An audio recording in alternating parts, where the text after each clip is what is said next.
Boa noite, estamos de volta aqui para mais um estudo para os nossos PGs, dando continuidade ao nosso estudo no livro do profeta Isaías. Você sabe, agora nós iniciamos a partir do primeiro versículo do capítulo 1, e se Deus permitir, nós vamos agora até o final do livro do profeta, até o capítulo 66, final do capítulo 66 do livro do profeta Isaías. Nós vimos na semana passada que o primeiro capítulo ele trata do pecado de uma nação. É uma palavra do profeta Isaías contra uma nação pecaminosa. Todo o primeiro capítulo ele trata desse assunto. É uma palavra do profeta contra essa nação pecaminosa. Nós vimos ainda já na semana passada que essa nação pecaminosa é o próprio povo de Deus, porque nós vimos no texto que a palavra ela se dirige a Judá e Jerusalém, portanto, o povo de Deus. Hoje nós vamos trabalhar um texto que está aí a partir do versículo 4 do capítulo 1 até o versículo 9. E esse texto ele dá uma ênfase ainda maior de que, de fato, essa palavra contra a nação pecaminosa é mesmo uma palavra direcionada para Judá e Jerusalém, portanto, para o povo de Deus. Então, depois de tratar da principal causa do pecado, nos primeiros versículos, versos 1, 2 e 3, que nós examinamos na semana passada, e a principal causa é que o povo de Judá e Jerusalém eles haviam estabelecido suas próprias leis. Eles não aceitavam a lei de Deus mais. Eles haviam rejeitado a lei de Deus, a palavra de Deus, a soberania de Deus, e o povo agora estava tentando fazer valer a sua própria vontade e estabelecer o seu próprio pensamento. Então é um pecado de rebeldia contra o Senhor, e essa é a razão principal do pecado dessa nação. Não aceitar a autoridade do Senhor e entender e achar equivocadamente que a autoridade estava com ele, com o povo, que esse povo ele tinha autoridade para fazer valer o seu próprio pensamento e estabelecer suas próprias leis. O texto, a partir do versículo 4, ele segue tratando do pecado dessa nação. Na realidade, todo o capítulo 1 vai tratar disso aí, e como nós já vimos, essa nação, ela é o próprio povo de Deus, Judá e Jerusalém. Então nós vamos fazer uma leitura a partir do versículo 4 até o versículo 9, e hoje nós vamos trabalhar um pouquinho esse texto. Diz assim o texto sagrado, no livro do profeta Isaías, capítulo 1, a partir do versículo 4 até o versículo de número 9. A nação pecadora, um povo terrivelmente carregado com iniquidade, uma semente de malfeitores, filhos que são corruptores. Eles têm abandonado o Senhor, eles têm provocado o Santo de Israel até a ira. Eles me deixaram e voltaram para trás. Porque vós não deveríeis mais ser afligidos. Vós vos rebelareis mais e mais. A cabeça toda está enferma e o coração todo fraco. Desde a sola do pé, exatamente até a cabeça, não há nada saudável nele. Porém, feridas, hematomas e chagas purulentas. Elas não têm sido espremidas, nem atadas, nem amolecidas com unguento. Vosso país está desolado, vossas cidades estão queimadas a fogo, vossa terra estrangeiros a devoram em sua presença, e está desolada, porque é derrubada por estrangeiros. E a filha de Sião é abandonada como uma casinha em uma vinha, como um alojamento em um pepinal, como uma cidade sitiada. Se o Senhor dos Exércitos não tivesse deixado um remanescente muito pequeno, nós teríamos sido como Sodoma e semelhantes a Gomorra. É um texto forte, é um texto muito forte. E já no versículo de número 4, o primeiro versículo que nós lemos, há um texto aí, uma palavra aí, melhor dizendo, um termo aí, que é nação. Essa palavra em hebraico é goi, que é aqui traduzida por nação, quando o texto diz a nação pecadora, né? Tem aí uma exclamação, a nação pecadora. Então, a palavra hebraica é goi, que nesse texto se refere à descendência de Abraão, que Deus havia constituído como nação, o povo de Israel. Existem outros dois vocábulos aí que também nos fazem entender que Deus está tratando com o seu povo mesmo. O primeiro é me deixaram, ou talvez se você tem a tradução de João Ferreira de Almeida, me abandonaram. Por que nós entendemos a partir dessa palavra que o texto é voltado mesmo para o povo do Senhor? Porque ninguém pode abandonar o que nunca teve. Então, se esse povo havia abandonado, isso é sintomático de que esse povo, característica de que esse povo, ele havia andado com o Senhor, ele havia tido o Senhor como seu Deus, mas haviam abandonado o Senhor, esses que estavam aí em Judá e Jerusalém. E uma outra palavra é voltaram para trás.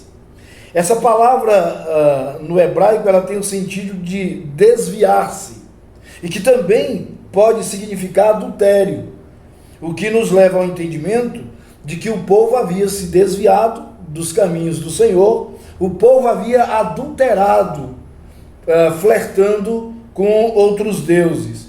E Deus já havia inclusive castigado esse povo antes, mas o povo continuava rebelde, sem aceitar a disciplina do Senhor. Nós vemos isso aí na primeira parte do versículo 5, quando está dito o seguinte: por que vós não deveríeis mais ser afligidos? Vós vos rebelareis mais e mais. O povo já tinha sido castigado. E o Senhor diz aqui, por boca do profeta Isaías: por que vocês não devem mais ser afligidos, se vocês têm se rebelado cada vez mais? E também, essa palavra aí, que é traduzida por voltaram para trás, ela tem o sentido de deixar, é como que alguém deixa um primeiro amor e envolve-se com uma outra paixão. Por isso que eu disse que o povo estava flertando com outros deuses. Então, Deus já havia castigado o povo por conta disso, mas o povo continuava rebelde, sem aceitar a disciplina do Senhor. E a segunda parte do versículo 5, portanto, a segunda parte diz assim: a cabeça toda está enferma e o coração todo fraco. A cabeça toda está enferma e o coração todo fraco. Em alguns textos, e esse é um dos quais, a palavra que é traduzida por cabeça, uma palavra hebraica, rosh, essa palavra tem o significado de totalidade de alguma coisa. Cabeça aqui não significa, nesse texto, especificamente nesse texto, não significa liderança, não significa a supremacia. Nesse texto aqui significa a totalidade de alguma coisa, nesse caso, a totalidade do povo. O que o texto nos leva a dizer, nos leva a entender, melhor dizendo, é que o Senhor estaria declarando aqui que todo o povo estava doente, que todo o povo estava enfermo. E depois, logo na sequência aí, desse versículo, vem a palavra coração, dizendo, e o coração todo fraco. A cabeça está toda enferma, o corpo está todo enfermo, o corpo está todo doente e o coração está todo fraco. Uma curiosidade, não existe a palavra coração no hebraico. Nós temos nas nossas traduções coração, porque no mundo ocidental fica mais fácil entender quando o texto está falando de emocionalidade usando a palavra coração. Mas o hebraico, quando vai falar de coração, usa a palavra levav, que na realidade literalmente significa mente. Então o hebraico sempre usa a palavra mente para falar de coração, porque a poesia hebraica entende que a mente é o lugar onde acontece o processo racional do ser, não o coração literalmente, mas é na mente que acontece esse processo racional, é o lugar dos pensamentos, é o lugar das emoções. No mundo ocidental, como eu disse, nós entendemos que o coração, falamos dessa forma, poeticamente, que o coração é a sede das emoções. Mas a poesia hebraica entende que a sede das emoções, o lugar dos pensamentos e, portanto, das emoções, é a mente. Então, usa a palavra mente, que é traduzida aí para as nossas Bíblias como coração. O que nos leva ao entendimento de que o profeta Isaías estaria denunciando que todo o corpo, todo o povo estava doente, estava emocionalmente doente. O povo estava emocionalmente doente e o que era mais grave, o povo não estava sendo tratado. Como nos diz aí o versículo de número 6, quando diz, desde a sola do pé, exatamente até a cabeça. Então perceba que os termos se referem à totalidade, se referem ao todo. Deus está falando aqui por boca do profeta Isaías que todo o povo estaria doente, e diz que desde a sola do pé, exatamente até a cabeça, não há nada saudável nele, não há nada saudável no povo, porém feridas, hematomas e chagas putrefantes ou chagas purulentas, elas não têm sido exprimidas, nem atadas e nem amolecidas com unguento. É uma expressão do texto aqui para dizer que o povo estava emocionalmente doente, o povo havia adoecido e esse povo não estava sendo tratado, o que é muito pior. Talvez nós enfrentemos essa realidade nos nossos dias. Eu penso que nitidamente a gente tem percebido isso, que com tanta coisa que nos sobreveio, com tanta confusão, com uma pandemia que matou muita gente, enfim, com tantas adversidades que o mundo enfrentou e dentro desse mundo está a igreja do Senhor, nós temos uma parte desse povo que adoeceu emocionalmente falando, e esse povo que adoeceu, esse povo não está sendo tratado. E isso é muito grave. E eu penso que nós, sobretudo líderes de igrejas, precisamos nos voltar mais para o tratamento da emocionalidade desse povo, para tratar das feridas desse povo. Nós temos, como diz aqui o texto, usando aqui uma figura de linguagem, nós temos feridas abertas, nós temos chagas infeccionadas, purulentas, putrefadas, né? Feridas que não cicatrizaram, que estão abertas, que estão sangrando, corações adoecidos, mentes adoecidas, o povo emocionalmente doente e sem tratamento.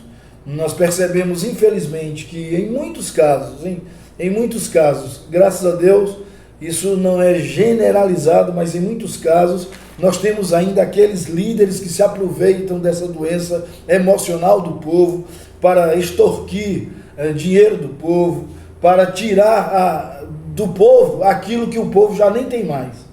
Então esse povo precisa ser tratado. E em razão disso, o Senhor trouxe juízo e castigo para o povo através de invasões estrangeiras. as terras haviam sido invadidas por estrangeiros, e assim, com essas invasões, Deus permitia que Judá fosse consumida pelo fogo e as suas lavouras fossem devoradas, como nos diz aí o versículo de número 7, vosso país está desolado, vossas cidades estão queimadas a fogo, vossa terra, estrangeiros a devoram em sua presença e está desolada, porque é derrubada por estrangeiros. O Senhor permite tudo isso para que o povo se volte para Ele, para que o povo caia em si e volte-se para o Senhor. Eu dizia que nós temos hoje, infelizmente, por causa de tanta coisa que nos sobreveio, uma parte do povo de Deus que adoeceu, uma parte da igreja que adoeceu. Essa parte adoecida não está sendo tratada, e isso é muito ruim, mas também uma parte desse povo não se voltou para o Senhor. Uma parte desse povo que adoeceu abandonou o Senhor completamente. Nós vemos isso também. Eu tenho tido notícias de pessoas que estavam, até antes de tudo isso nos acontecer, estavam bem na igreja, firmes na igreja, e depois desse período de quase 2 anos de pandemia, de adversidade, de muita dificuldade, e ainda estamos enfrentando muita dificuldade, e depois desse período todo, esse povo, ao invés de voltar-se para o Senhor e aproveitar esse momento agora, em que podemos voltar para a igreja e adorar o Senhor, o povo se rebelou contra ele. Uma parte desse povo adoecido se rebelou contra o Senhor, dele se apartou definitivamente. Eu tenho tido notícias de gente que eu me espantei, que inclusive voltou para o catolicismo romano.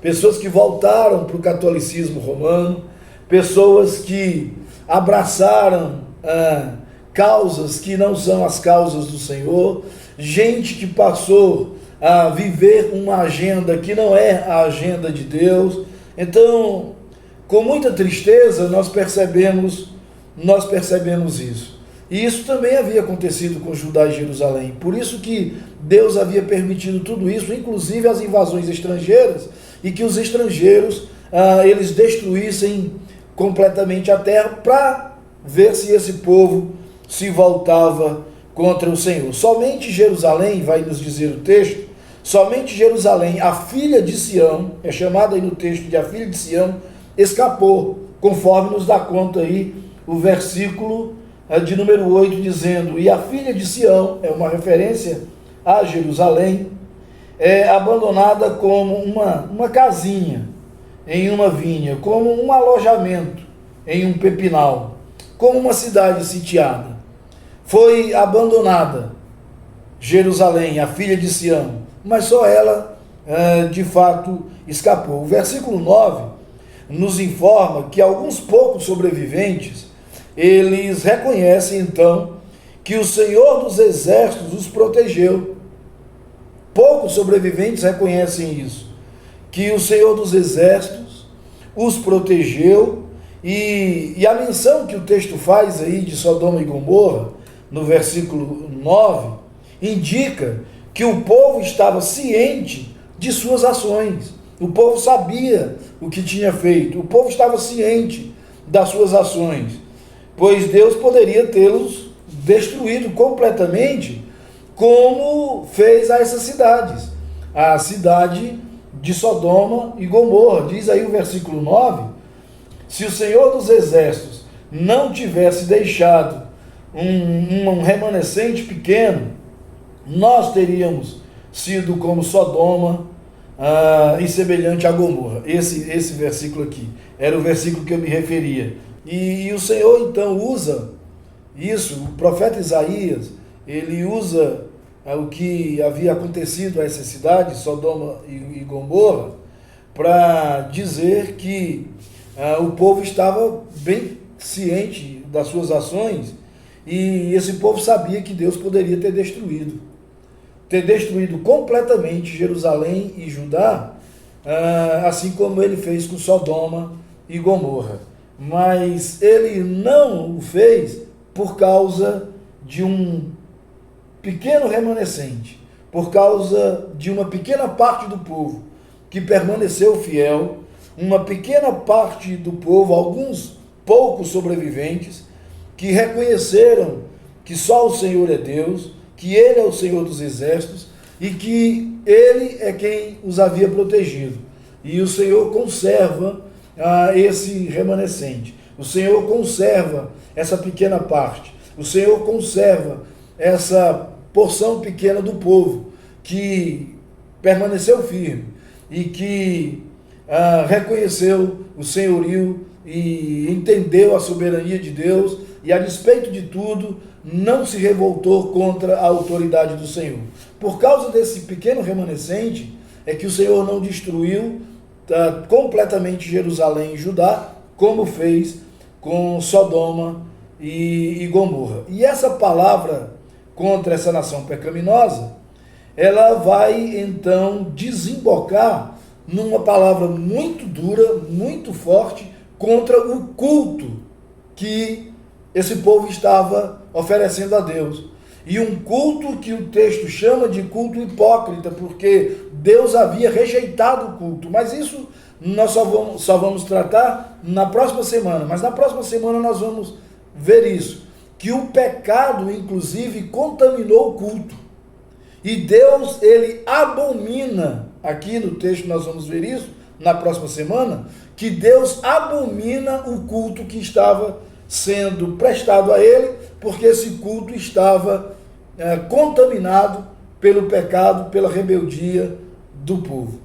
Que o Senhor esteja, pelo seu Espírito, trabalhando a nossa interioridade e que, a despeito de tudo que temos enfrentado e passado, e a despeito de toda a adversidade que temos enfrentado, que sejamos esses remanescentes fiéis, que sejamos essa parte, ainda que seja pequena, mas essa parte fiel a Deus, essa parte que entende a soberania de Deus, essa parte que consegue, no meio de tudo isso, vislumbrar que Deus não perdeu o controle da história, que o controle da história ainda está nas mãos do Senhor, e que nós só não fomos completamente destruídos, porque o Senhor nos protegeu, porque o Senhor esteve conosco, e Ele continuará sempre com o seu povo.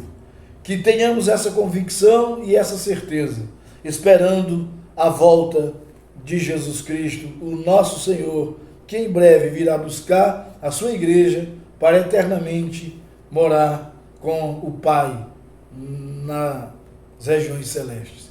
Que Deus nos abençoe, tenhamos todos uma excelente semana, em nome de Jesus. Amém.